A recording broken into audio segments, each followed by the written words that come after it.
Another day, another hack. It seems to be the common theme in cryptocurrency, especially in the bear market. But what exactly happened with the Solana hack and with Nomad? And could have this been prevented? In today's KuCoin DigiDive, we're going to be going over the Nomad hack as well as the Solana hack. We're also going to give you some tips how you can protect yourselves in the crypto markets and even some security features you can use with KuCoin. If you haven't already signed up with KuCoin, there's a link in the description below so you guys can get 20% off trading fees. Let's go and get into it. Nice! Over 8,000 different wallets were hacked on Solana. But what was the cause of this? I decided to do some more digging and research on this and tried to figure out what happened. Based on blockchain analytics, they were able to locate that several of the users that were affected were through the Slope community. If you read here, it says a cohort of Slope wallets were compromised in the breach. If you guys don't know what the Slope wallet is, it's similar to something like a Phantom wallet or a MetaMask. It is a hot wallet that generates the private keys. As you can see here on slope.finance, you can download the extension onto your browser. This is where the integration comes into play with the hot wallet. If you scroll down, this actually shows you the UI of the wallet. Now, I'm not saying it's a bad UI, it's pretty clean, but what happens is they can generate their keys on this hot wallet. That's where it comes into play. When you generate your keys on a hot wallet, it's stored on that device. And as you can see here inside this article, straight from the Slope team, it says, if you are using a hardware wallet, your keys have not been compromised. Now let's go and discuss the Nomad bridge hack. This was $190 million lost into this hack.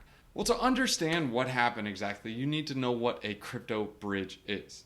A crypto bridge allows asset owners to move assets between different blockchains. So say for example, you have some assets on Ethereum and you want to go to Avalanche, you use a crypto bridge in order to bridge from one chain to another. There are many kinds of bridges, but the two main bridges that you will typically see are trusted bridges. These are ones that usually rely on centralized exchanges or a group of multi-signers. So the weak link in this type of bridge is compromised between all the signers. The second is a trustless bridge. This relies on smart contracts. So the risks to this are the code in the smart contract. If they are not coded properly or there's errors inside the code, then there can be exploits. So here's what happened with the Nomad bridge. In this tweet here from Sam, this explains what happened on the Nomad bridge. It accidentally auto-approved every single message. So based on the information, all the hacker had to do was figure out the transactions that were sent out and replace the user's address with the hacker's address. Once the hacker's address was put in there, any funds that were actually bridged to his wallet. Because normally you bridge from your wallet to your wallet on a different chain. However, the hackers changed the destination change, to their wallet. So it goes from the user to the hacker's wallet. This was due to the error in the code that auto-approved every single message. Now these aren't the only two hacks. In fact, there are numerous other hacks. There was one recently on Harmony. There's one on the Wormhole Bridge. There's one on Poly Network. There's one on Axinfinity. You can go on and on and on and on. The reason why I'm going over these hacks and these different exploits is so you can protect yourself in the market. There have been billions of dollars lost in crypto hacks, and a lack of security is always the cause of this. As a crypto user, it's very important to prioritize security. And at KuCoin, security is the top priority of the exchange. Let's go ahead and show you a couple of features on KuCoin that you can use to protect yourself even more. On KuCoin, they have different anti-phishing security features. The first is Google verification. You can also use a phone and your email. So there's multiple steps of verification and two-factor authentication. The next tip when you're using KuCoin is to always bookmark this page, KuCoin.com. A lot of times there will be fake exchanges that will put an ad up here and you click on the ad and it actually takes you to a whole different website. And when you put in your login credentials, they take that and they steal all of your funds. But if you do have two-factor authentication installed and you do give up your information on one of these faulty sites, you actually have a better chance of being protected. But still, all in all, come on now, don't put your stuff in on a site that you don't trust. All in all, just bookmark the KuCoin.com page. That way you don't accidentally go to the wrong site. Now the next tip for KuCoin is don't use password as a password. Make sure you use a complex password or at least something that is a auto-generated password. And if you do select a complex password, you can even use some sort of a password manager and enable a autofill feature. If you do this and you have a keylogger that is on your device, you are actually not physically typing into your password. So that keylogger would not be able to pick up what you typed in because it's autofilled. And the last thing is, when in doubt, pull out.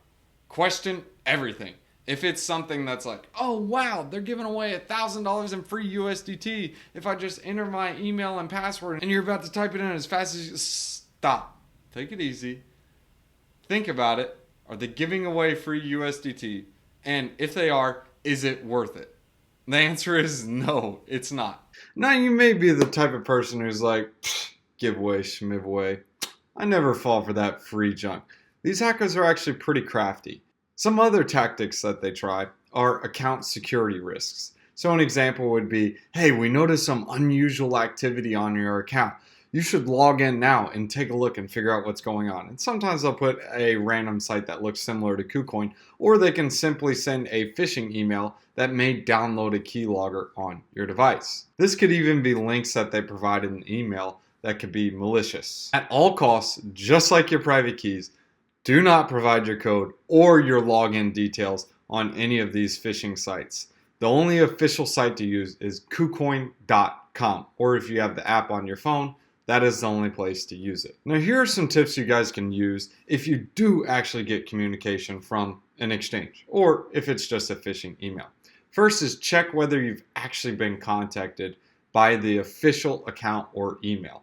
Not some like goofball.com email. It actually has to be the @KuCoin.com. Second, the links that they provide in the email, if they aren't from the official site, forget it. It's a phishing email. Third, if the communication style and language are kind of goofy and they don't really jive with what would come from KuCoin, it's a scam.